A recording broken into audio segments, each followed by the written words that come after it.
আসসালামু আলাইকুম রহমতুল্লাহ। সন্তানকে প্রাতিষ্ঠানিক শিক্ষার পাশাপাশি পারিবারিক শিক্ষাও প্রয়োজন। যেমন বাবা কীভাবে টাকা উপার্জন করে, সেটাও একটি পারিবারিক শিক্ষা।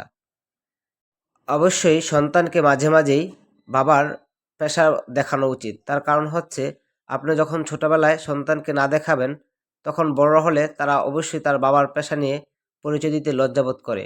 এটা একজন বাবার ব্যর্থতা আমি মনে করি। যখন একটি সন্তান বুঝতে পারবে যে আমার বাবার অনেক টাকা আছে, তখন সেই সন্তান দিয়ে আপনি কখনো কাজ করাতে পারবেন না।